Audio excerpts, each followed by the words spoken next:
22% જ્યારે હવે કાર્તકી લાભ પાંચમીનું પૂજન કરીએ ને એની અંદર આખું જ્ઞાનના લેવલ સમજાવું છું. તો એ પહેલું લેવલ શું છે? જ્ઞાનનું પહેલું લેવલ શું છે? ઈયા, અવાય, અવગ્રહ અને ધારણા. આ નંદી સૂત્રમાં જ્ઞાનની પૂર્વ બેઝિક ભૂમિકા બતાવી છે. ઈહા એટલે મેં તમને જોયા, એટલું જ્ઞાન થયું કે તમે બેઠા છો, બસ આનું નામ ઈહા. તમે એક છો, તમને હું જોઈ રહ્યો છું. હવે અવાય, અવાય એટલે ડિટેલમાં જાઓ, તમે સ્ત્રી છો, પુરુષ છો, કયા કપડાં પહેર્યા, શું છે, બસ આટલું. ક્યાંથી આવો છો, શું નામ છે, શું ગામ છે, આ છે, તે છે, એ અવાય થઈ ગયું, ડિટેલ્સ. જોવું, ફર્સ્ટ લુક, એને ઈહા. ઈહા એટલે બસ મેં તમને જોયા, અને હવે પાછી આપણે પાછા એકબીજાને જોશું નહીં જોશું એ ખબર નથી. ઈહા એટલે આ જ્ઞાનનું પહેલું લેવલ, જોવું. પછી ડીપમાં જોવું, કોણ છો, શું છો, કેવા છો, શું નથી છે, એ બધું. અવગ્રહ, અવગ્રહ એટલે પછી આ બધું જાણ્યા પછી હું તમારો એક ઓપિનિયન ફોર્મ કરું. તમે મારો કરશો, હું તમારો કરશો. આ જ્ઞાનના લેવલ છે. કોઈ પણ વ્યક્તિ, વસ્તુ, પરિસ્થિતિ, પદાર્થની સાથે આપણે જોઈન થઈએ, આ જ્ઞાનનું પહેલું લેવલ છે જોવું, પછી જાણવું, પછી ઓપિનિયન ફોર્મેશન થાય. અવગ્રહ કહેવાય. અવગ્રહ એટલે બધું તમારા વિશેનું મને મારા પ્રમાણે હું એનું મૂલ્યાંકન કરું. મારી અંદર ડેટા હોય એવું તમારી અંદર ડેટા હોય, તમે મૂલ્યાંકન કરો. મારી અંદર મારી. આ બધા જ્ઞાનના લેવલ છે. એટલે પહેલું લેવલ છે ઈહા, બીજું લેવલ છે અવાય, ત્રીજું લેવલ છે અવગ્રહ, ત્રીજું લેવલ છે ધારણા. ધારણા એટલે મેમરાઇઝ. હવે તમે મને જ્યારે બીજી વાર મળશો એટલે મેં મેમરાઇઝ કરી લીધું, તો તરત આપણી જે વાત થઈ હોય કે જે કંઈ થયું હોય, મેં ઓપિનિયન બનાવ્યો હોય, તરત આવે, એ આખી ફાઇલ બહાર આવે. આ જ્ઞાનનું લેવલ થયું. આ ખાલી જ્ઞાનનું ફર્સ્ટ લેવલ થયું, પ્રિલિમિનરી લેવલ. આમાં બીજું કંઈ નથી થયું. બીજું લેવલ છે સમજણનું લેવલ. આ ખાલી ડેટા આવ્યો, આને કહેવાય ડેટા ઇન. આપણી ઇન્દ્રિયોએ આ ગ્રહણ કર્યું, મન બુદ્ધિએ એના ઉપર પ્રોસેસિંગ કર્યું, અને પ્રોસેસિંગ કરીને ફાઇલ સ્ટોર કરી દીધી. બરાબર છે? ધીસ ઇઝ લેવલ 1 જ્ઞાન. આપણે બધા આ જ લેવલમાં છીએ. અન્ડરસ્ટેન્ડિંગ લેવલમાં એટલી ગહેરાઈમાં હજી ગયા જ નથી. ઇવન આ અત્યારના જે સાંભળો છો એ આ ફર્સ્ટ લેવલનું જ છે. અને તમને જે ગમ્યું એ તમે સ્ટોર કરતા જાઓ છો. જે શબ્દો ગમ્યા, જે વિચારો ગમ્યા, જે ગમ્યું સ્ટોર કરો છો. ધીસ ઇઝ લેવલ 1 જ્ઞાન. સેકન્ડ લેવલ ઇઝ અન્ડરસ્ટેન્ડિંગ, કે આ આમ થયું, આ આમ થયું, આ આમ થયું, આનું આમ થયું, આને કેમ ગોઠવવું, કેમ સમજી. એ સમજનું લેવલ છે. એ સમજનું લેવલ એ સત્સંગ થાય. ત્યાં સમજ ઊભી થાય, સત સમજ ઊભી થાય. સમજ ન થાય, સત સમજ. એટલે કે જે યોગ્ય, જે રીતે, જે પ્રકારે, જે મને ઉપયોગી થશે મારા હિતમાં, એ જાતની ગોઠવણ કરવી, એવી સમ્યક સમજ ઊભી થાય. લેવલ 2 જ્ઞાન. અને એ સમજ પછી એના ઉપર શ્રદ્ધાન કરવું, વિશ્વાસ કરવો, ભરોસો. એ ક્યારે થાય? જ્યારે તમે આ જોયું, સમજ્યું અને ઇમ્પ્લિમેન્ટ કર્યા પછી તમારો જે અનુભવ થાય એનું નામ શ્રદ્ધાન.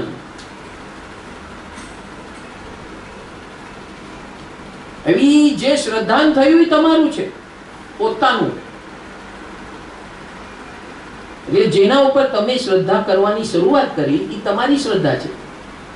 એ હજી સમ્યક શ્રદ્ધા નથી બની, as per law of nature નથી બની, પણ તમે તમારી અંદર સ્ટોર કરવાનું શરૂ કરી દીધું, તમારા અનુભવો આ બધું સાંભળીને. એટલે ઇમ્પ્લિમેન્ટ ન થાય ત્યાં સુધી આ શ્રદ્ધાન ઊભું ન થાય. અને એ ઇમ્પ્લિમેન્ટ ન કર્યા વગર તમે એને પકડી લો તો એને માન્યતા કહેવાય. આખી દુનિયા માન્યતા ઉપર ડાન્સ કરે છે, નાચે છે.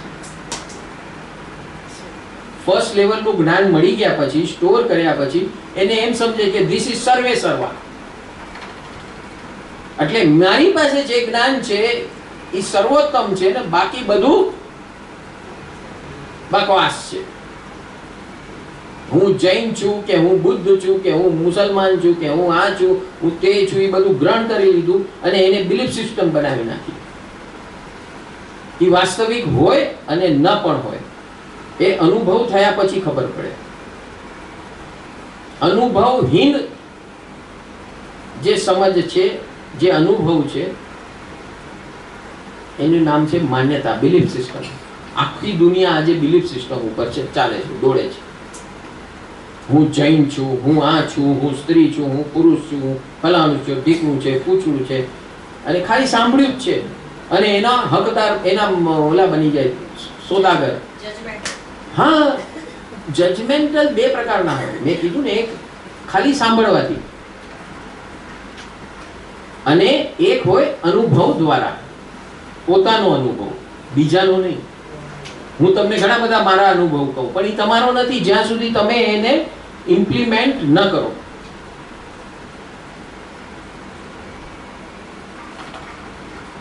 સમજાણું? એટલે આ જ્ઞાનના અલગ અલગ લેવલ છે. એટલે આમાં કંઈ પણ એમ કહી ન શકાય કે આ સાચું ને આ ખોટું. કંઈ સાચું નથી ને કંઈ ખોટું નથી. ભગવાને આ જ વાત કરી. આખી લડાઈ, દુનિયાની લડાઈ શું છે?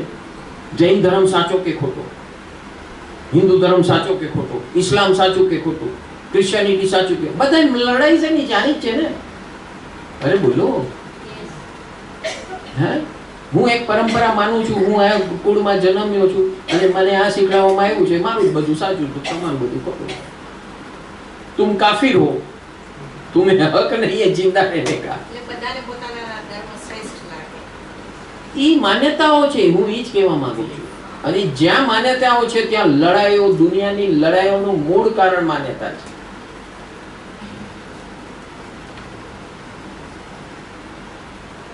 મૂળ કારણ માન્યતા. હમણાં કાશ્મીરમાં જે થયું, બરાબર છે, ત્યાંનો બચ્ચો માને છે કે અમે સાચા છીએ, અમારું કુરાન સાચું છે. આ તો આ થયું ને પછી પોલીસોએ ધાડ પાડવાનું શરૂ કર્યું તો કે નહીં, હમ ઉસકે સાથ નહીં. એ ડરથી કે છે, એ ડરથી કે છે, અંદરથી નથી કહેતા. સત્તાની, પાવરની, હા, એના ડરથી કે છે. નહીં તો આ અમારું ઘર બાર જે, કારણ કે જે લોકો આતંક કર્યો એ માન્યતાના આધારે. માન્યતા શું ઘુસાડવામાં આવી છે? જન્નત મિલેગી, જન્નત. ને જન્નતની લાલચ શું આપે છે? કેવી હલકી લાલચ આપે છે, ખબર છે તમને લાલચ શું છે? આ ભાઈ જે બોલ્યા ખબર છે? 72 હુર. હુર એટલે સ્ત્રીઓ ત્યાં ભોગવવા મળે કાયમ માટે. આ લાલચ કે તું આ ધર્મને આ રીતે પાડીશ ને તો અહીંયાનું ભૂલી જા, અહીંયા તારે જે થાય અલ્લાહ તને ત્યાં પહોંચાડી દેશે અને જીવનભર અનંતકાળ સુધી તારે પછી ભોગવ્યા જ કરવાનું. ને શું ભોગવવાનું? હુર. એટલે આ કેવી, એટલે માણસને લાલસા જે હોય ને એ લાલસાનું રમકડું દેખાડી દીધું. પછી એના માટે એ પોતાની બુદ્ધિ વાપરી જ નહીં, પોતાની માને ખતમ કરી નાખવા માટે તૈયાર થઈ જાય. જેને આ કાંડ કર્યું એ કે સૌથી પહેલા મેં એક્સપેરિમેન્ટ કોના ઉપર કર્યું? મારી માને ખતમ કરી. એને શીખડાવવામાં આવ્યું હતું કે તું તો તારી માને ખતમ કરી શકતો, તું અમારા ઓલામાં ટેસ્ટમાં પાસ. કેટલું બ્રેન વોશ કર્યું, કયા લેવલ સુધી કર્યું. આતંક કેવી રીતે ઉભો થાય છે ખબર પડી. આવો આતંક ઈ ધર્મ માટે કરે છે ને આવો આતંક આપણે આપણા જીવન માટે કરીએ છીએ. અલગ અલગ માન્યતાઓ પકડીને હું આમ માનું છું. અરે તું કોણ છે ભાઈ? હું આમ માનું છું. તારું કંઈ ચાલતું નથી, નથી ચાલવાનું ને નથી ચાલ્યું ક્યારે પણ. જે છે અને જે ચાલશે અને જે ચાલવાનું છે એ કોણ છે? Law of nature. એનું જ નામ તત્વાર્થ. જૈનોની અંદર તત્વાર સૂત્ર જે છે એ શું બતાવે છે? શું બતાવે છે? ધીસ ઇઝ આખી કુદરતની રચના આ રીતની છે.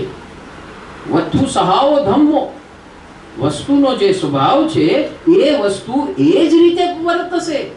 તું શું માને છે એની સાથે કોઈ લેવા દેવા નથી. તું એમ કાલ ઉઠીને કે ના અગ્નિ પાણી જેવી શીતળતા આપે, હા આપે, કારણ કે બરફ બને ઈ અગ્નિ ત્યારે ઠંડુ હોય, પણ ઈ છે અગ્નિ. અગ્નિના પ્રભાવે ઈ બરફ બને છે ને અગ્નિના પ્રભાવે ઈ પાણી બને છે.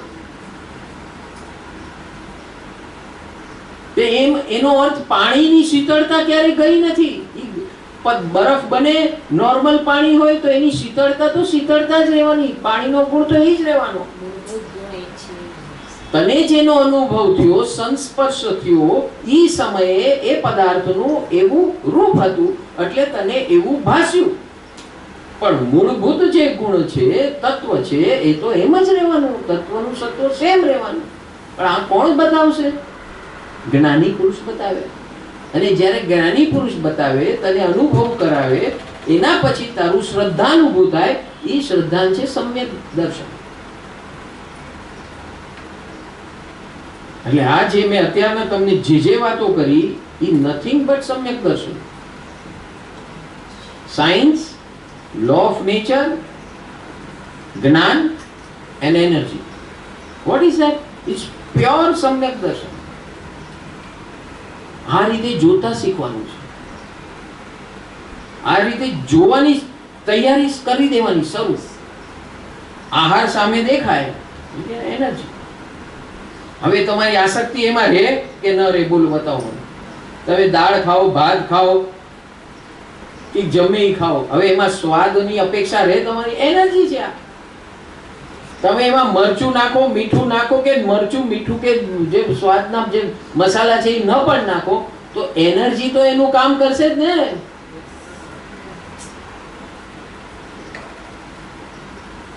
હવે ઈ આસક્તિ ઉપર જીવવા કેટલા ઉપવાસ કરે અને આ જ્ઞાનથી કેટલું એક સેકન્ડમાં કામ થયું? થયું કે નહીં? ધીસ ઇઝ જ્ઞાન માર્ગ. અનંત કાળનું કામ સેકન્ડો ને મિનિટોમાં થાય. ધીસ ઇઝ જ્ઞાન માર્ગ અને ધીસ ઇઝ કોલ્ડ સમ્યક દર્શન. ઈ આસક્તિ ઉપર વિજય મેળવવા કેટલાય ઉપવાસ અને અનંત કાળના ઉપવાસ કરી નાખે તો એવું એનું શ્રદ્ધાનુભવ નહીં થાય. કોઈ ખાતરી નથી.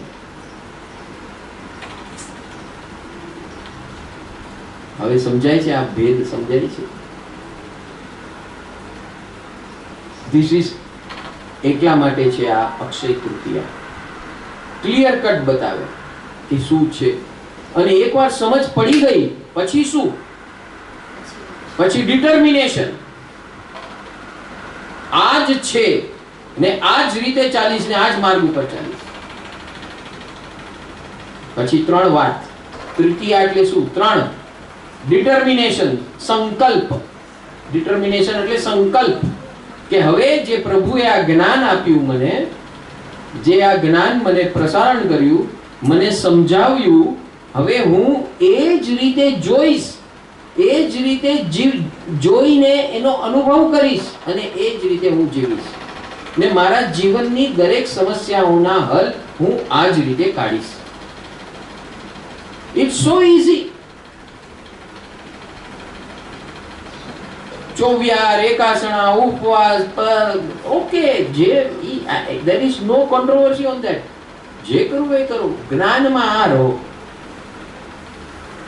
એ એનર્જી છે, એ એનર્જીના ફોર્મમાં હું જોઈશ અને એને એ રીતે એનો ઉપભોગ કરીશ. એટલે હું ઉપભોગ કરું છું, બધું ખાઉં છું, આઈસ્ક્રીમ આપશો એ ખાઈ જઈશ, but I look at it as an energy.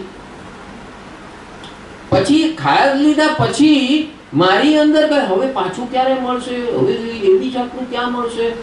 નથી, કઈ નહીં. આવ્યું, ખાઈ લીધું, વાર્તા પતી ગઈ. બોલ આવ્યો, સિક્સર મારી, સિક્સર પતી ગઈ. એ ગઈ 5 મિનિટ પહેલાની હતી, હવે કઈ નહીં. હવે નવા બોલની રાહ જો. સમજાય છે હું શું વાત કરું છું? કોઈ પકડ નથી પાસ્ટની. એટલે ઈ બોલ્યા વગર આવી ગયું કે નહીં? નહીં તો આસક્તિ આસક્તિ આસક્તિ બોલ્યા કરો આખા જિંદગી ભર. હરામ બરોબર કોઈ આસક્તિ પેદા થાય તમને, આસક્તિ થી મુક્તિ થાય. હા, આમાં સ્ટોરી બી નથી થતી. આવું એવું હોય છે. ધીસ ઇઝ કોલ્ડ સમ્યક દર્શન. કોઈ સ્ટોર ન કર્યું, એનર્જી કહી દીધું. હવે તમારે સ્ટોર કરવા લાયક શું છે એમાં? પૂરણપૂરી કહું કે તમારે જે કંઈ પણ ગમતું એવી નામ આપું, રસગુલ્લા કે મલાઈ, રસમલાઈ કે વોટેવર જે નામ. હવે તો બધા તો જૂના જમાનાના નામ થઈ ગયા. તમે હમણાં હોટલોમાં જાઓ, આમાં એક એક આઈટમ. હમણાં જ મારો ભાઈ લઈ ગયો તો મને પાર્ટી સુશી બુસી ને જેપનીઝ ને મેક્સિકન ને આ ને તે ને એક નામ.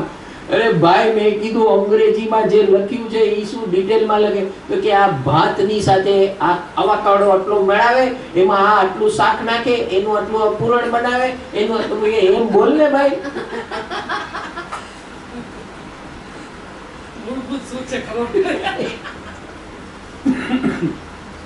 ને ડીશ 1000 રૂપિયાની ડીશ બનાવી કાઢે એવા વર્ણનો કરીને ને મસ્ત એવું મેનુ, એટલું જાડું મેનુ બનાવે કે લોકોને આમ સંતોષ થાય. હા, આટલું જાડું મેનુ માંથી મેં સિલેક્ટ કર્યું એટલે 1000 રૂપિયા વેલિડ છે.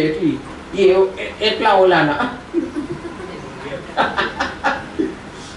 ધીસ ઇઝ બિલીફ સિસ્ટમ ને આખી માર્કેટિંગ ટેકનિક છે.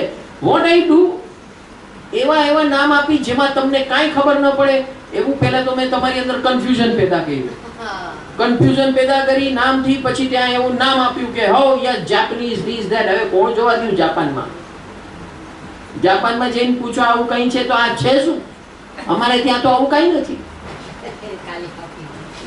સમજાય છે વાત સમજાય છે? આખું વર્લ્ડ આના ઉપર ચાલે છે. અજ્ઞાન ઉપર નાચે છે અજ્ઞાન, અને ગૌરવ લે છે આપણે. ગૌરવ, એ અજ્ઞાનનું ગૌરવ. યસ, ક્યાં ગયા હતા તો કે આરકે. કયું આરકે? કે માટુંગામાં હમણાં નવું થયું છે આરકે. યસ, ત્યાં કોઈ પણ ડીશ 600 રૂપિયાથી નીચે છે નહીં. બીજે બધે જાઓ તો ત્યાં ડીશો તમને 300 થી શરૂ થાય, અહીંયા 600 ની નીચે કઈ નથી. એટલે કેમાં ગયા તો કે આરકેમાં ગયા. પહેલા તો સ્ટેટસ. વેલે પાર્કિંગ છે, કોઈ હોટલમાં નથી વેલે પાર્કિંગ, અહીંયા વેલે પાર્કિંગ છે. So it's all hype. અને આખી દુનિયા આમ જ ચાલે છે. હા, તો આ એક વિષયની વાત કરી, પણ આખી દુનિયા આમ જ ચાલે. એટલે ભગવાને કીધું, ભગવાને આપણી દ્રષ્ટિમાં તીક્ષ્ણતા આપી. તીક્ષ્ણતા એ આપી કે કોઈ પણ વસ્તુ પદાર્થ હોય એને ડાયસેક્ટ કરો સાયન્ટિફિકલી. લેબમાં જાય કોઈ પણ આઈટમ તો એને સાયન્ટિફિકલી ડાયસેક્ટ કરવામાં આવે, કાપવામાં આવે, અને એને એ દ્રષ્ટિથી જોવામાં આવે. તમારું હાર્ટ ખોલે તો એ હાર્ટ ખોલે કે આ રીટાબેન મારુંનો હાર્ટ છે, એને આ રીતે જોવાનું છે. એવું ન હોય. હાર્ટ છે, પછી એના પાર્ટ ચેક કરવામાં આવે.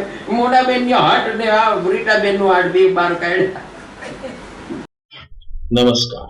अपने आप को हेल्दी रखने के लिए 3-4 चीज ध्यान में रखनी होती है। एक हमारे दिन भर का शेड्यूल होता है, थॉट प्रोसेस का शेड्यूल। कैसे हम सोचते हैं, कैसे उठते हैं, कैसे बैठते हैं, क्या डाइट करते हैं, कितना रेस्ट करते हैं, कितना काम करते हैं, इसके ऊपर हमारा सारा कुछ फिजिकल हेल्थ निर्भर करता है, जिसे हमें डिसिप्लिन से सिस्टमाइज करना जरूरी है। लेकिन इसके बजाय हम जहाँ रेस्ट करना है वहाँ काम करते रहते हैं, जहाँ काम करना है वहाँ बेवजह रेस्ट करते हैं। तो ये सब उल्टा सुल्टा होता है। इसके लिए हमें सिस्टमैटिक स्ट्रेटेजिक ट्रेनिंग करने की आवश्यकता है। हम आपको परम सुख total wellness scientific online global Gurukul के अंदर आमंत्रित करते हैं। ये घर बैठे गुरुकुल है और आपको हम घर बैठे ट्रेनिंग करेंगे। हमारे इस फ्री व्हाट्सएप चैनल में ज्वाइन हो जाइए, जिसकी लिंक हम आपको डिस्क्रिप्शन बॉक्स, बायो या प्रोफाइल में दे रहे हैं, और वहां पर मिलते हैं। आगे का रास्ता हम बताएंगे। ऑल ओवर कैसे ग्रोथ करना, physical wellness, mental wellness, financial wellness, relationship wellness वगैरह हम आपको गाइड करेंगे। Thank you for listening. If you resonate with this video, join our WhatsApp channel. The link is in the description or on our profile. For any queries, feel free to contact us at +91 93216429992, +91 877969642, +91 93219666813.